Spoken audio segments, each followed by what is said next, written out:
Par contre, il y avait un autre esclave là-bas qui l'intéressait et dit au maître esclave, ben, je ne veux pas de ceux-là, mais je veux plutôt de lui, lui qui est là-bas. Et le maître dit non, lui, il n'est pas à vendre. Il dit, ah, comment ça, il n'est pas à vendre? Et pourquoi? Et le maître d'esclaves lui dit ceci, en Afrique, il était prince. En Afrique, il était prince. Et malgré qu'il soit enchaîné comme un esclave, il sait qu'il est prince. Il se comporte comme un prince. Il travaille comme un prince. Il parle comme un prince et il marche comme un prince. Donc lui, il n'est pas à vendre.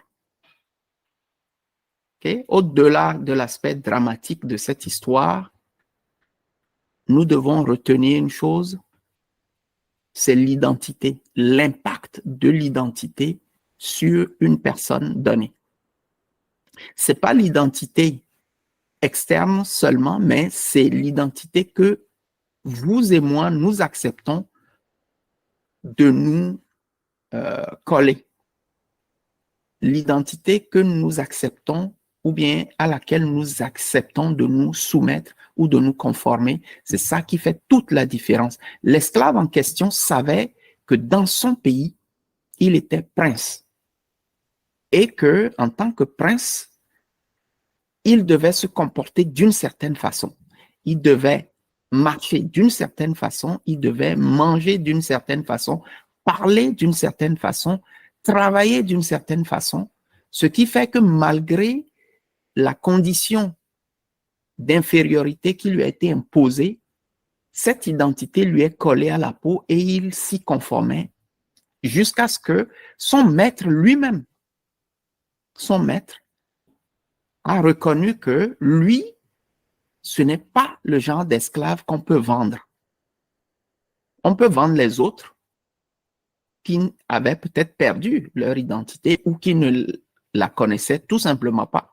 Mais lui, parce qu'il se connaît, il sait qui il était, il n'est pas à vendre. On ne peut pas le vendre comme une marchandise. Oui, il est dans les chaînes, il est sous l'autorité du maître esclavagiste, mais il n'est pas à vendre.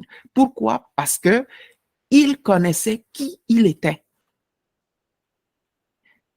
C'est extrêmement profond. Je souhaiterais vivement que vous preniez le temps de réfléchir à cela.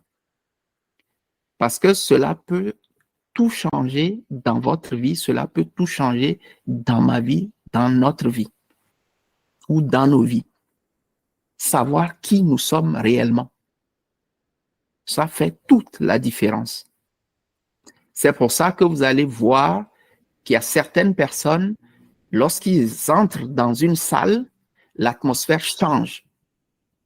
Pourquoi? Parce que tout le monde, en les voyant, savent qui ils sont. Ils savent qui ils sont. Ils ne se comportent pas comme les autres. Pas de façon arrogante. Non, non, non, c'est pas ça. Je ne parle pas de ça. Ceux qui savent réellement qui ils sont ne sont pas arrogants. Ne sont pas arrogants. Pas du tout. C'est tout simplement qu'ils se respectent. Et parce qu'ils se respectent, ils imposent le respect aux autres. C'est en réalité ça. Ce ne sont pas des gens arrogants, ce ne sont pas des gens hautains, pas du tout. C'est ceux qui ne savent pas qui ils sont, qui ont encore de la confusion dans la tête, qui sont arrogants, qui peuvent manquer du respect aux autres, qui pensent qu'ils doivent piétiner les autres, ainsi de suite. Non, non, pas du tout. Ceux qui savent réellement qui ils sont respectueux. Ils respectent le grand, ils respectent le petit, ils respectent l'homme, ils respectent la femme, ils respectent tout le monde.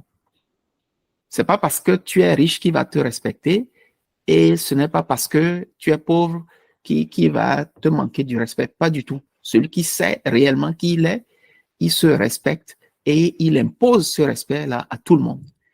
Donc, dans les situations où on peut traiter les gens n'importe comment, lui, on arrive à lui, on se dit, bon, vous êtes différent, on ne peut pas vous faire ça. On ne peut pas vous faire ça. On ne peut pas vous le faire. parce que vous êtes différents. Il y a beaucoup de choses que je peux vous raconter là-dessus, mais c'est pas le but. Donc, j'aimerais ici, dans cette leçon, attirer l'attention sur l'identité. Et cette identité-là, c'est à nous-mêmes. Ce n'est pas l'identité qu'on nous confère de l'extérieur, non. C'est une identité que nous nous donnons nous-mêmes pour dire, moi, je suis tel. Moi, je suis tel, ou je suis un tel, ou je suis une telle.